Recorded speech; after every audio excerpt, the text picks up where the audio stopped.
April 14th, 1816, the Bussa Rebellion. On Easter Sunday, April 14, 1816, Bussa, an enslaved man on the Bayley Plantation in Barbados, led a slave rebellion against British rule.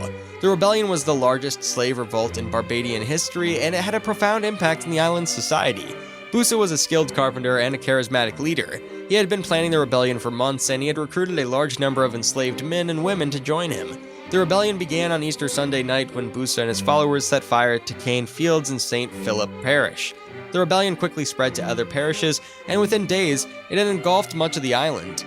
The British government responded to the rebellion with a brutal crackdown. Martial law was declared, and thousands of enslaved people were arrested and executed. Bussa himself was killed in battle on April 16th.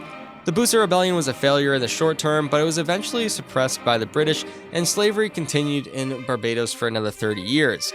However, the rebellion had a lasting impact on the island's society. The rebellion showed that enslaved people were willing to fight for their freedom, and it helped to inspire other slave revolts throughout the Caribbean. The rebellion also led to a number of reforms in Barbados, including the abolition of the slave trade in 1807 and the gradual emancipation of slaves in 1834. 1865, U.S. President Abraham Lincoln is shot. On April 14, 1865, a tragic event unfolded at Ford's Theater when U.S. President Abraham Lincoln was shot by John Wilkes Booth.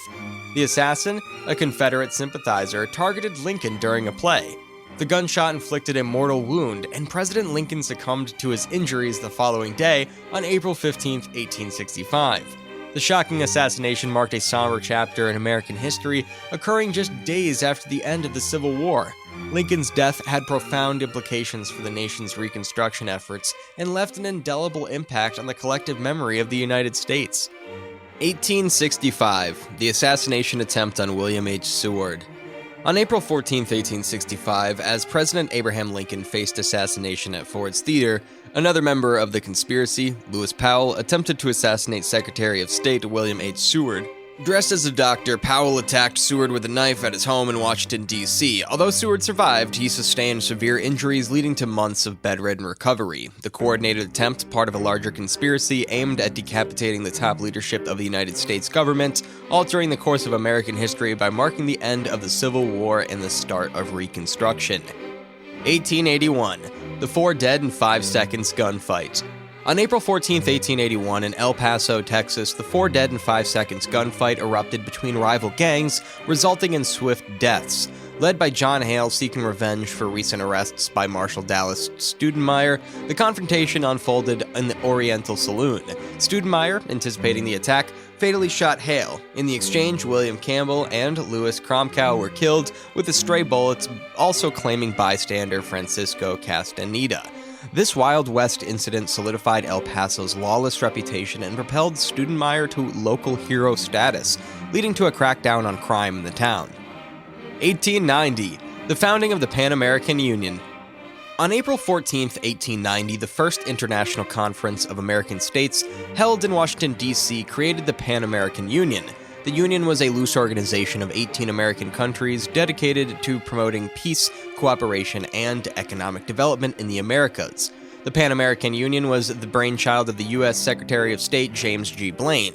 Blaine believed that the U.S. had responsibility to lead the Americas in a new era of peace and prosperity. He also believed that the Pan American Union could help to prevent European interference in the region. The First International Conference of American States adopted a number of resolutions that laid the foundation for the Pan American Union. These resolutions included the creation of a permanent secretariat, the establishment of a permanent court of arbitration, and the promotion of trade and commerce between American countries. The Pan American Union quickly became a leading force in the Americas, and the unions helped to mediate disputes between American countries, promoted economic development, and supported cultural exchange. The Union also played a key role in the creation of the Organization of American States, OAS, in 1948. The Pan American Union is still in existence today. The Union is headquartered in Washington, D.C., and it has 35 member states. The Union continues to promote peace, cooperation, and economic development in the Americas. 1894, the opening of the first commercial motion picture house. On April 14, 1894, the first ever commercial motion picture house opened in New York City, United States. The house, called the Kinetoscope Parlor, was located at 1155 Broadway and was owned by the Holland brothers. The Kinetoscope Parlor featured 10 kinetoscopes, devices invented by Thomas Edison that allowed viewers to watch short films through a peephole. The films shown at Kinetoscope Parlor were a variety of subjects, including boxing matches, acrobatics, and scenes of everyday life. The opening of the Kinetoscope Parlor was a major event in the history of cinema. It marked the beginning of the commercialization of motion pictures and the introduction of this new form of entertainment to the public. The 1895 Ljubljana earthquake. On Easter Sunday, April 14, 1895, a magnitude 6.1 earthquake struck the city of Ljubljana, Slovenia. The earthquake was the most destructive in the region's history, and it caused widespread damage to the city. The earthquake struck at 2017 UTC. The epicenter was located in Jance, about 16 kilometers to the east of Ljubljana downtown. The focus was 16 kilometers deep. The earthquake caused widespread damage. Approximately 10% of the city's buildings were damaged or destroyed. The most severe damage occurred in the city center, where many historic buildings were damaged or collapsed. The earthquake also caused widespread damage in the surrounding area.